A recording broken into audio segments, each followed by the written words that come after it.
Meus amados, meus queridos irmãos, é com muita alegria, com muita satisfação, com muito prazer que eu saúdo a vocês com a paz do Senhor Jesus. Estamos aqui agradecidos a Deus, porque mais uma vez o Senhor nos dá a oportunidade de estarmos aqui trazendo a você, através deste vídeo, subsídios para a aula da Escola Bíblica Dominical. Somos gratos a Deus porque estamos chegando ao final, quase no término da nossa lição do terceiro trimestre. Nós estamos na lição de número 11, que recebe o tema Esdras vai a Jerusalém ensinar a palavra. Se você ainda não é inscrito no nosso canal, se inscreva, deixe aí o seu like, o seu dislike, seu comentário, a sua sugestão. Nós estaremos aqui avaliando e juntos, claro, crescermos e a cada dia melhorar a respeito do conteúdo e a qualidade dos nossos vídeos oferecidos a você. Amém? Vamos aqui à lição de número 11, lembrando que estamos numa edição especial da CPAD, edição publicada em 1993 e agora republicada novamente pela CPAD, comentada pelo saudoso pastor Eurico Bergstrom, um grande homem de Deus que contribuiu muito para a teologia pentecostal. Olha o que diz o texto áudio. E provaram a boa palavra de Deus. Hebreus capítulo de número 6, versículo 5, a parte A do versículo. Diz assim a verdade prática. A palavra de Deus é semelhante a uma afiada espada, é poderosa e penetrante. A palavra de Deus é semelhante a uma espada afiada, é poderosa e penetrante. A palavra do Senhor, de fato, ela é poderosa.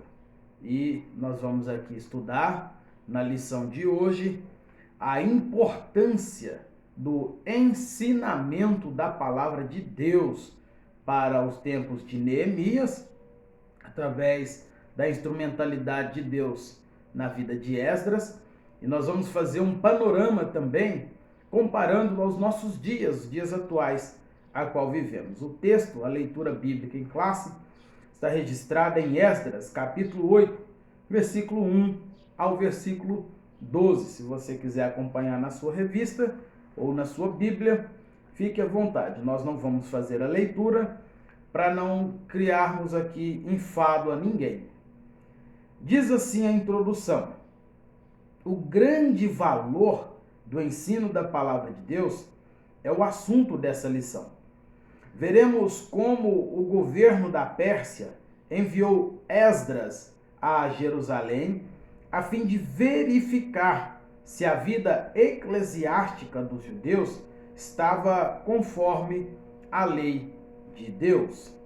Queridos, houve aqui então uma intervenção de Deus.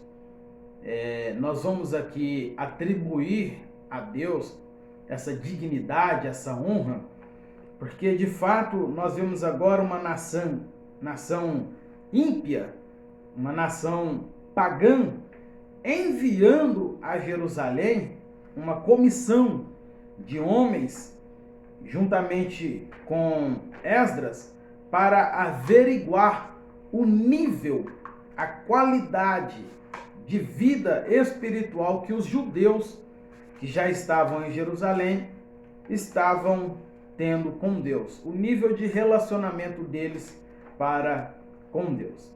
Olha o que diz o primeiro tópico. Artaxerxes envia Esdras a Jerusalém. O primeiro subtópico diz que os judeus sob o domínio dos persas. Quando o reino da Pérsia derrotou Babilônia, os judeus que viviam naquele lugar passaram automaticamente a subordinarem ao reino da Pérsia, que tinha aí o seu líder, o rei Artaxerxes. Agora, o domínio de Babilônia já não estava mais sobre o comando dos governos, dos governantes da Babilônia. Babilônia acaba de cair e perder a batalha, a guerra para a Pérsia.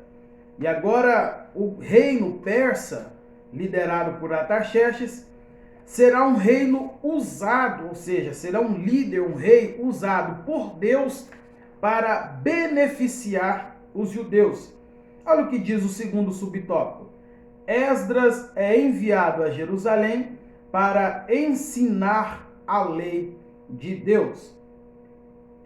O seu contato, Esdras ele tinha um contato direto com o rei Artaxerxes e ele exerceu influência através de sua vida pessoal, seu testemunho de vida particular.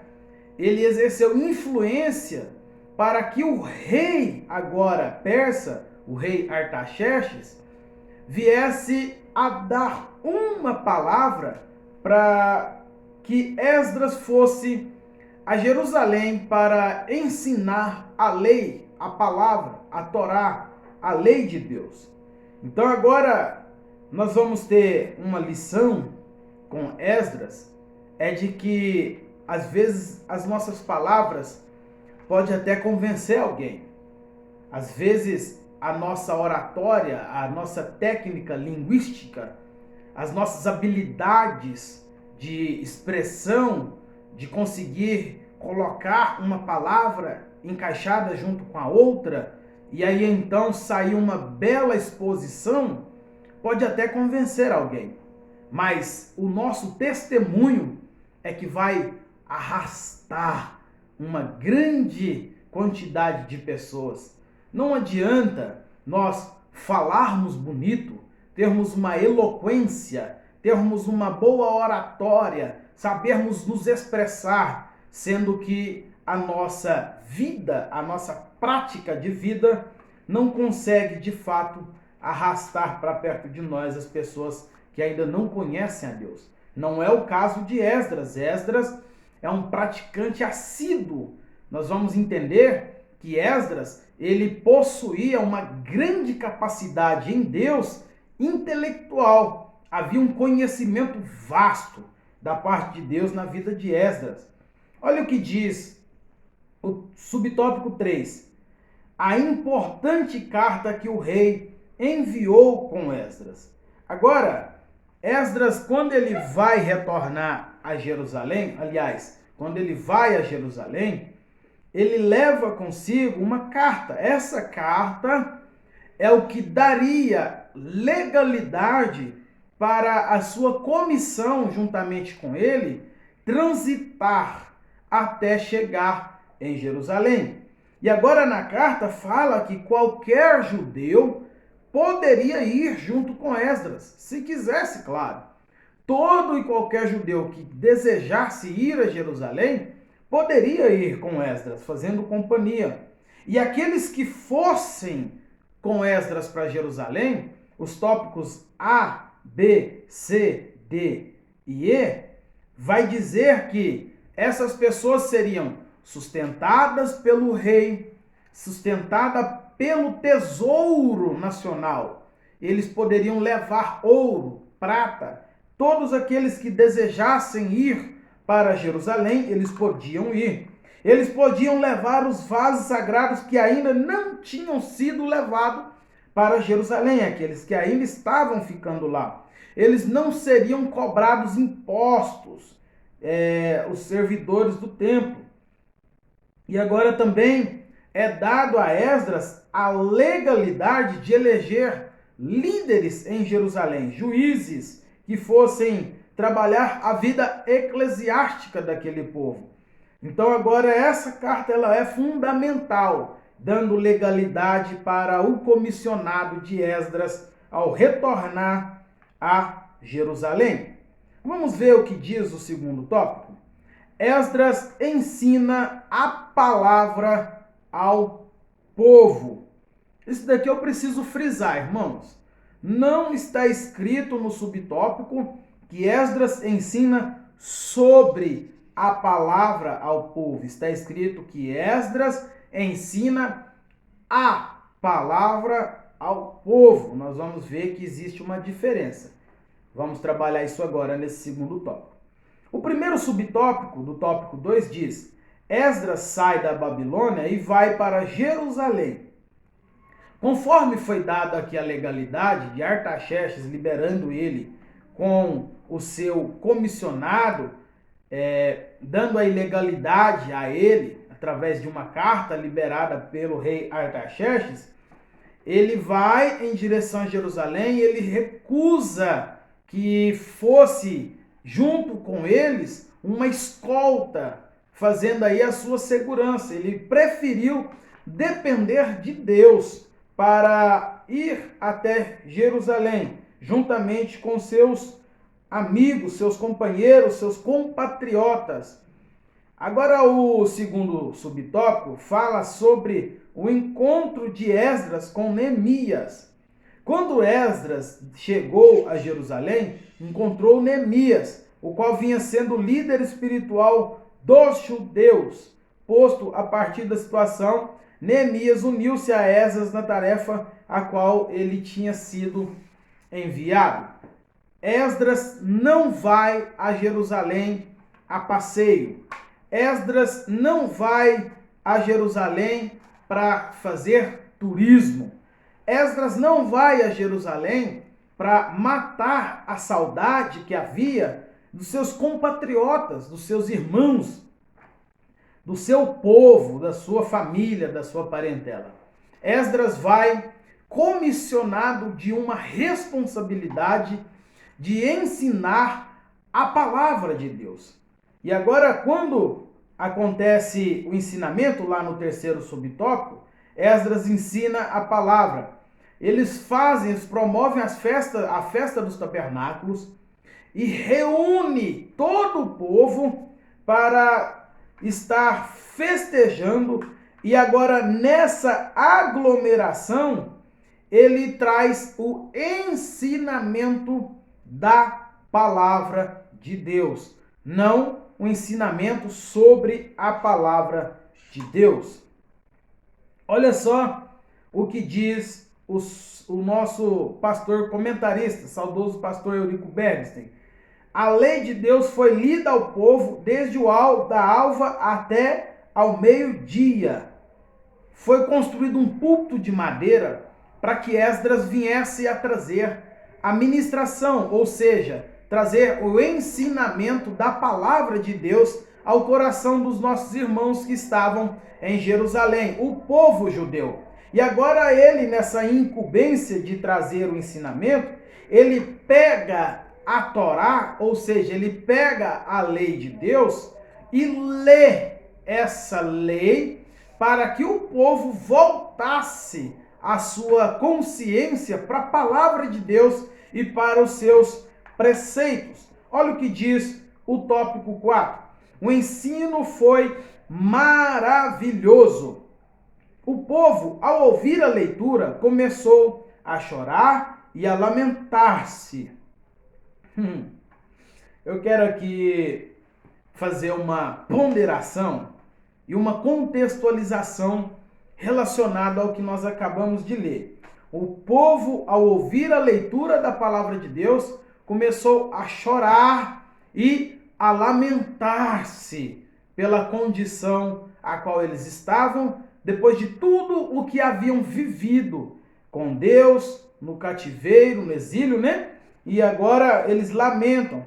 Eu faço aqui uma ponderação e perguntando a nós, professores, superintendentes, alunos da escola bíblica dominical, há quanto tempo nós não choramos ao ouvir a exposição da palavra de Deus? Há quanto tempo nós não nos lamentamos da nossa condição, da condição da igreja atual? Há quanto tempo nós não choramos aos pés do Senhor, lamentando tudo o que nós vemos nos nossos dias? O declínio, a queda de inúmeros irmãos. Isso deveria trazer uma preocupação aos nossos corações e ao ensino que os nossos irmãos dão aos nossos corações. Devemos chorar na presença do Senhor ao ouvir a sua palavra. Olha o que diz o tópico 5, subtópico 5 do tópico 2. A festa dos tabernáculos. Essa festa lembrava ao povo de Deus que Deus fez o povo habitar em cabanas quando os fez sair do Egito. Essa comemoração ela era ordenada por Deus para que eles jamais se esquecessem de onde Deus tinha tirado eles. Há pessoas que contradizem esse pensamento que não devemos ficar presos a isso, lembrando de onde Deus nos tirou. É uma grande falácia, é um equívoco pensar assim. Todos os dias nós precisamos lembrar de onde Deus nos tirou. Todos os dias precisamos lembrar do que Deus fez em nosso favor. Todos os dias precisamos refletir das maravilhas e da grandeza de Deus em nosso benefício. Porque sendo assim, nós vamos todos os dias agradecer ao Senhor e vai reinar em nós o espírito de gratidão por tudo o que Deus fez em nosso favor. Tópico 3 é onde eu estava ansioso para poder chegar. A palavra de Deus deve ser ensinada. Deus ordenou que sua palavra fosse ensinada a todo o povo de 7 em 7 anos. A ordenança de Deus é que nas aglomerações da festa do tabernáculo, de 7 em 7 anos, fosse ensinada a palavra de Deus. Mas a leitura da palavra fazia-se todos os sábados. Então nós vamos aqui então abrir um parênteses e refletir sobre o que nós estamos estudando aqui através dessa videoaula. Esdras, ele aplica, aliás, ele lê a lei, ele explica a lei e ele aplica a lei na vida dos irmãos. Eu pergunto aqui, faço uma retórica, uma pergunta a você. O que é uma pregação? O que é um ensinamento da palavra de Deus? Isso vai trazer algumas vertentes, alguns pensamentos na sua mente, mas eu quero aqui, baseado na história de Esdras, falar para você o que é uma pregação, o que é um ensino da palavra de Deus. Nós estamos vivendo dias em que os nossos púlpitos estão em crise. Lamentavelmente, não me alegro com essa notícia, não tenho prazer em noticiar isso para ninguém, mas também é uma verdade que nós não podemos negar e precisamos lutar todos os dias para combater isso. Os nossos púlpitos estão em crise, está faltando conteúdo, está faltando alimento sólido para a igreja atual. Olha o que Esdras fez, ele leu a palavra, ele explicou a palavra e ele aplicou a palavra. Isso é uma pregação. A pregação da palavra de Deus, ela não precisa ser colocada a sua vida como centro dela. Ao pregar a palavra de Deus, Esdras não usa a vida dele como referência, ele usa a palavra de Deus, pois a palavra de Deus é o nosso referencial. Já viu aqueles irmãos que talvez por falta de se prepararem, por falta de interesse em aprender para poder ensinar alguma coisa, eles lê lá em Samuel, de repente explica João e de repente aplica Moisés. Eu fico até perdido para falar de tanta confusão que alguns fazem. É sem nexo, é sem conexão. Então, o que devemos fazer? Lê o versículo, explica o texto, o contexto, para não virar um pretexto, não pega o texto fora de contexto, leia o versículo, explica para que aquele versículo foi escrito, qual o objetivo, quem escreveu, quando escreveu, qual é o objetivo, o que o escritor estava pensando. Então você vai explicar. E depois de tudo isso, você aplica, dizendo, olha, Assim podemos fazer, porque a palavra de Deus nos diz assim, assim e assim. Essa é a recomendação da palavra de Deus. É assim que Esdras utilizou para trazer o ensinamento ao povo que já estava em Jerusalém. E essa crise sem precedentes que estamos passando hoje na igreja, principalmente brasileira, nós precisamos combater. Quando nos for dado a oportunidade, pelo amor de Jesus Cristo de Nazaré, não fica inventando história, não fica criando assuntos, não fica falando coisas sem conexão, sem sentido, sem fundamento.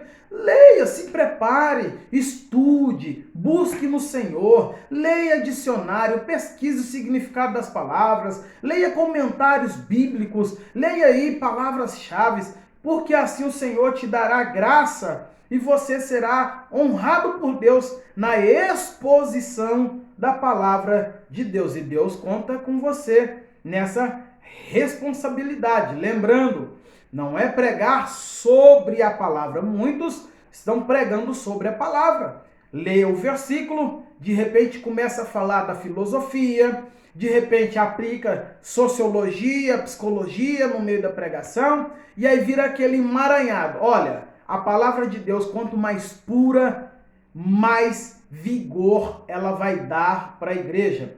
Em um dos vídeos aí para trás eu fiz uma observação e eu lembro dele aqui agora e faço de novo. Já percebeu? Compare duas crianças que nasceram no mesmo dia, que vêm aí de uma genética familiar muito parecida. Você vai perceber que certamente uma criança vai crescer mais do que a outra. Uma vai ter menos problema de saúde do que a outra, devido à alimentação que é dado a essas crianças. E eu digo a você, quanto mais saudável for o alimento que nós damos à igreja, mais saudável vai ser a vida dos irmãos para com Deus. Que o Senhor nos dê essa graça de dar alimento sólido e puro para a igreja. Olha o que diz o terceiro subtópico. O apóstolo Paulo conhecia a importância do ensino da palavra de Deus. Você vai encontrar nas cartas de Paulo a Timóteo, Paulo recomendando ao nosso irmão, jovem obreiro Timóteo, que pregue a palavra, que ensine a palavra a tempo e a fora de tempo. E Paulo ainda diz que ainda que desça do céu um anjo ensinando outro ensinamento, que seja anátema. E nós estamos lidando justamente com isso. Pessoas tentando trazer ensinamentos, doutrinas de demônio ou doutrinas de homens para mesclar com a pura e a sã doutrina da palavra do Senhor. Olha o que diz o tópico 4. Resultados do ensino da palavra de Deus. O ensino da palavra de Deus gera temor. Olha o que diz o tópico, o item A. Deus falou: ajunta-me o povo e farei ouvir a minha palavra e para que temam todos os dias que na terra viverem.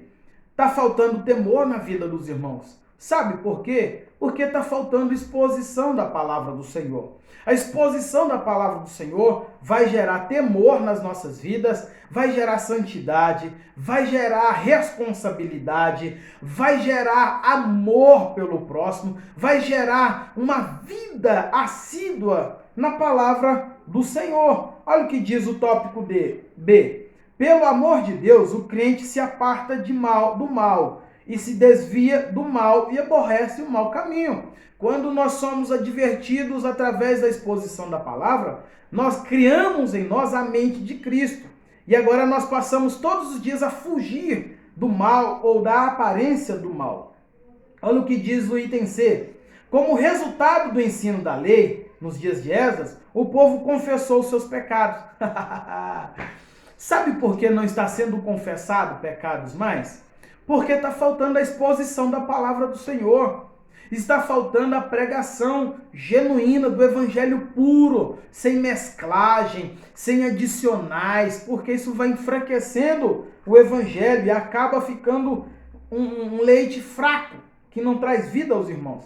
Olha o que diz o tópico 2. O ensino da palavra implanta normas espirituais no crente. Item A, o crente é honesto. Item B, o crente jamais mente. Item C, o crente jamais se apodera de alguma coisa que não seja dele. Item D, o crente jamais dá falso testemunho.